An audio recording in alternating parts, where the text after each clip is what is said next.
Maseneta wamekongamana eneo la Naivasha, Kaunti ya Nakuru kwa siku 5 kupokea mafunzo ya jukumu lao katika seneti na kaunti zao.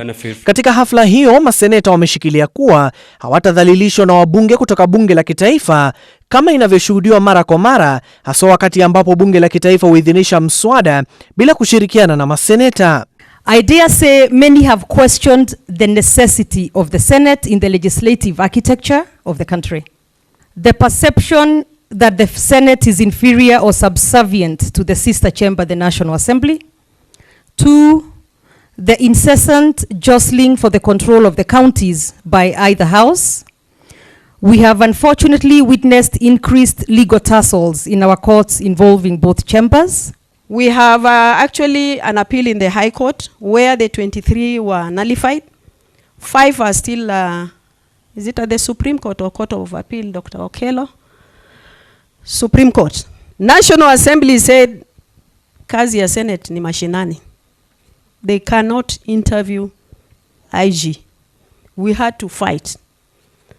Until now, we are able to sit in that interview and actually interview. Jambo ambalo linazidi kuhakikisha maini wengi wao, huku tayari Bunge la Kitaifa na lile la Seneti wamefikishana mahakamani kuhusiana na migogoro baina yao. When we had issues on the bills that were passed by the National Assembly, the 28 bills without concurrence of the Senate. And I remember we went to Speaker Lusaka to State House for signing of some bills. Tulisomewa kusomewa. Nyinyi ni nani mnanipeleka kotini? And I think that is where our speakers are supposed to be vigilant, and also the executive, to make sure that National Assembly, they don't pass things that are supposed to come to the Senate.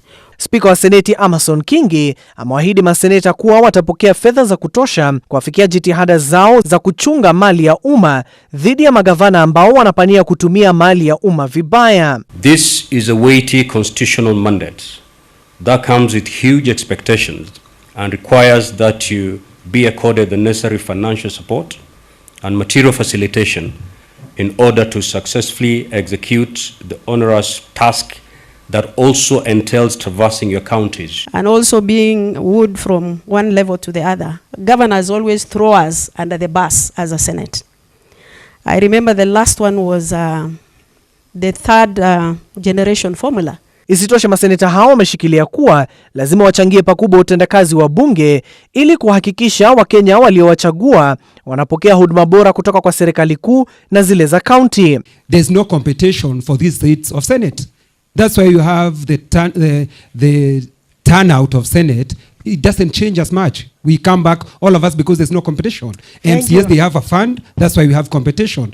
Members of Parliament, they have a fund. That's why we have competition. I don't see why we are having a contradiction with us in Kenya here. The governor should be given a certain percentage which is higher. The MPs are getting a percentage which is lower, which is 2%. I don't see why senators cannot get 10%, 20% of funds which they take to their counties. Of attempting to perform executive roles. The moment you do that, all of you will be in competition with the governor. The governor will be having a bigger budget. He'll be having bigger projects. So you'll be whitewashed.